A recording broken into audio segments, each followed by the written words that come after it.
ആക്കിക്കളഞ്ഞു. ഇതിലും വലിയ ശത്രുത ലോകത്ത് മുസ്ലിങ്ങളോട് യഹൂദികൾ ചെയ്യാനുണ്ടോ? നമ്മുടെ പ്രിയപ്പെട്ട ശൈഖുന കാലഘട്ടത്തിന്റെ ഇതിഹാസമായ മുസ്ലിം സമുദായത്തിന് അല്ലാഹു കനിഞ്ഞു നൽകിയ മഹാസംഭാവനയായ കാലഘട്ടത്തിന്റെ മുജദ്ദിദായ ഖമറുൽ ശൈഖുന കാന്തപുരം AP ഉസ്താദ് അല്ലാഹു ആഫിയത്തുള്ള ദീർഘായുസ് നൽകട്ടെ. ഒരു പത്രത്തിൽ ഞാൻ വായിച്ചുപോയി, സുബ്ഹാനല്ലാഹ്, അദ്ദേഹം നടത്തുന്ന സമ്മേളനത്തിൽ തുർക്കിയിലെ പ്രധാനമന്ത്രിയെ കണ്ടിട്ട് ഗാസയിലെ പാവപ്പെട്ട പലസ്തീനിലെ മക്കള് കൊല ചെയ്യപ്പെടുന്നതിന് പരിഹാരം പറയാൻ കാന്തപുരം തുർക്കിയിലെ പ്രധാനമന്ത്രിയെ കാണുകയാണ്. മലപ്പുറത്തും കോഴിക്കോടും പ്രവർത്തിക്കുന്ന ലീഗിന്റെ പ്രസിഡന്റല്ല കാന്തപുരം. നിങ്ങൾ മനസ്സിലാക്കാൻ വേണ്ടി പറയാം. ഇന്റർനാഷണൽ എന്ന് പറഞ്ഞിട്ട് 3 ജില്ലയിൽ ഒതുങ്ങിയ പാർട്ടിയല്ല ഈ പാർട്ടി. ഇത് ശരിക്കും ഇന്റർനാഷണൽ തന്നെയാണ്. തുർക്കിയിലെ പ്രധാനമന്ത്രിയെ കാണുകയാണ്. ഇന്ത്യയില് ഒരുന്നപറ്റ മുസ്ലിമിന് പതിറ്റാണ്ടുകളായി പലസ്തീനിലെ മക്കളെ പെടന്നു മരിക്കുമ്പോ ഈ രാജ്യത്തിലെ പ്രധാനമന്ത്രിമാരെ കണ്ട് പാവപ്പെട്ട പലസ്തീനുകളെ രക്ഷപ്പെടുത്തണമെന്ന് പറയാൻ ഇസ്ലാമിന്റെ മൊത്തം കുത്തക ക്വാളിഫിക്കേഷൻ പോക്കറ്റിലിട്ട ആളുകള് ഒരു നേതാവിനെയും കണ്ടില്ല. മാക്സിമം ഒച്ചുണ്ടാക്കിയ ഡൽഹിയിൽ അപ്പുറം, അതിന്റെ അപ്പുറത്തേക്ക് കടക്കില്ല ഈ കടമ്പ. ഞാൻ ആരെയും പരിഹസിക്കാൻ വേണ്ടി പറഞ്ഞതല്ല, യാഥാർത്ഥ്യങ്ങളാക്കിക്കൊണ്ട് ഞാൻ പറഞ്ഞു പോയതാണ്. ഞാൻ കഴിഞ്ഞ 2 കൊല്ലം മുമ്പ് പുത്തനത്താണി പ്രസംഗിക്കുമ്പോ ഒരു സ്റ്റേറ്റ്മെന്റ് നടത്തി. എന്താ സ്റ്റേറ്റ്മെന്റില്?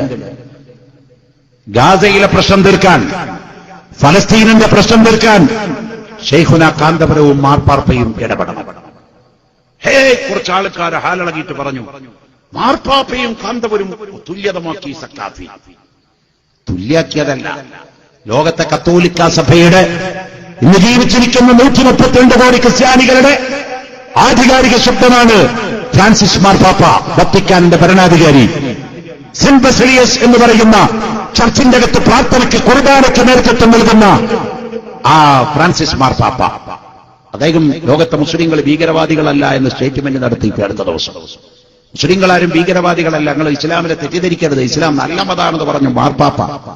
അങ്ങേക്ക് സ്തുതി, കർത്താവെ അങ്ങേക്ക് സ്തുതി എന്ന് പറഞ്ഞ പോലെ മാർപ്പാപ്പയെ അങ്ങേക്ക് സ്തുതി, താങ്ക് യു വെരി മച്ച്.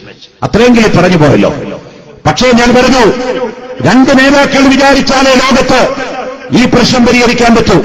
ലോകത്തിലെ ഏറ്റവും വലിയ സമുദായമായ ക്രിസ്ത്യാനികളുടെ ഏറ്റവും വലിയ നേതാവായ മാർപ്പാപ്പ ലോകത്ത് 132 കോടി മുസ്ലിമീങ്ങൾക്കും മലപ്പുറത്ത് അറിഞ്ഞവനെ കോഴിക്കോട്ട് അറിയില്ല, കോഴിക്കോട്ട് അറിഞ്ഞവനെ മലപ്പുറത്ത് അറിയില്ല, കേരളത്തിൽ അറിഞ്ഞവനെ തമിഴ്നാട്ടിൽ അറിയില്ല, തമിഴ്നാട്ടിൽ അറിഞ്ഞവനെ കേരളത്തിൽ അറിയില്ല, ബീഹാറിൽ അറിഞ്ഞവനെ ഹരിയാനയിൽ അറിയില്ല, ഹരിയാനയിൽ ജമ്മു കാശ്മീരിൽ അറിയില്ല, ഇന്ത്യയിൽ അറിഞ്ഞവനെ ഗൾഫിൽ അറിയില്ല, ഗൾഫിൽ അറിഞ്ഞവനെ ഇന്ത്യയിൽ. ഇതപ്പോ നമ്മുടെ നേതാക്കൾ, ഇന്റർനാഷണൽ നേതാക്കളുടെ കഥ.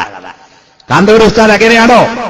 ലോകത്തിലുള്ള എല്ലാ മുസ്ലിം രാജ്യങ്ങളിലും ചെന്നാൽ ഇന്ത്യയിലുള്ള മുസ്ലിമിന്റെ ഒരു പേര് പറയുമ്പോ, ഇന്ത്യയിലെ മുസ്ലിമിന്റെ നേതാവാരെന്ന് ചോദിക്കുമ്പോ ഷെയ്ഖ് അബൂബക്കർ എന്ന് പറയാൻ ഒരു പേരുണ്ടാക്കിയെടുത്തു. ഞങ്ങൾക്ക് വിരോധമൊന്നുമില്ല. ഷെയ്ഖ് സൈനുദ്ദീൻ ഉസ്താദ് ചെറുശ്ശേരി എന്ന് പറയുന്നതിന് വിരോധമൊന്നുമില്ല മിസ്റ്റർ ഹേ. പക്ഷേ ആ ക്രെഡിബിലിറ്റിയിലേക്ക് എത്തണം, നിങ്ങൾ എത്തിക്കണം. വിരോധമൊന്നുമില്ല കേട്ടോ, അസൂയൊന്നുമില്ല. വളരണം, ഉയരണം. ഒരു നോളജ് സിറ്റി ഇവിടെ വരുമ്പോ അതിന് സ്റ്റേ കൊടുക്കുകയല്ല വേണ്ടത് പ്രിയപ്പെട്ട മക്കളെ. 10 നോളജ് സിറ്റി അപ്പുറത്തുണ്ടാക്കുക, അതാ വേണ്ടത്. ഈ സമുദായത്തിന്റെ പ്രശ്നം മുഴുവൻ നോളജ് സിറ്റി കൊണ്ട് തീരുമെന്ന് കാന്തപുരം ഞങ്ങളും വിശ്വസിക്കുന്നില്ല. നിരവധി നോളജ് സിറ്റികൾ ഇനിയും വേണം.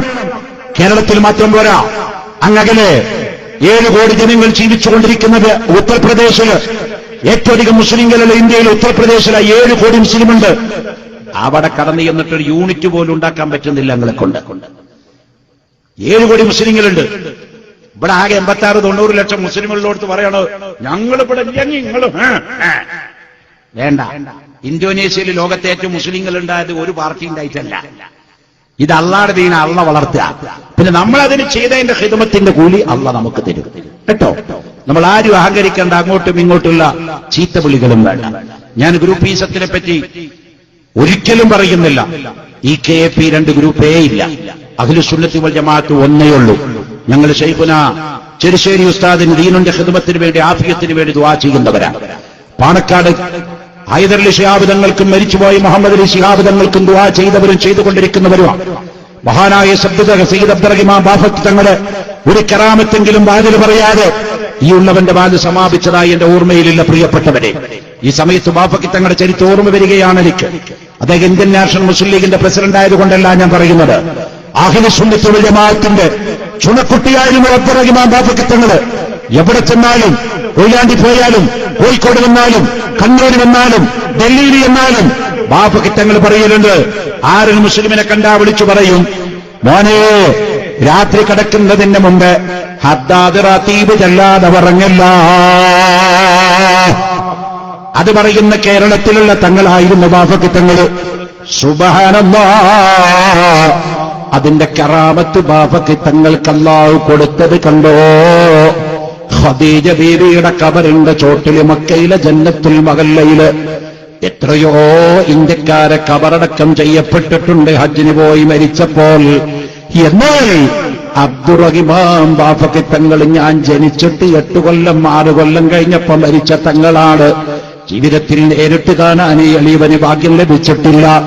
ആ ബാഫഖി തങ്ങളുടെ ഖബറ് ഖദീജ ബീവിയുടെ ഖബറിന്റെ ചോട്ടില് ഇന്നും മീസാങ്കല്ല് പുഴക്കി എറിയാതെ കിടക്കുന്നത് അഖിലു സുന്നത്തി വൽ ജമാഅത്തിന്റെ ഖാദിമായിട്ട് അതേ ഹദ്ദാദ് മുടങ്ങാതെ ചെല്ലണമെന്ന് പറഞ്ഞ തങ്ങള് സമസ്തയുടെ മീറ്റിംഗ് കഴിഞ്ഞിട്ട് ഒരു സമയം ശംസുൽ ഉലമയും തങ്ങളും ഉറക്കത്ത് ഉറങ്ങാൻ പോവുകയാണ്.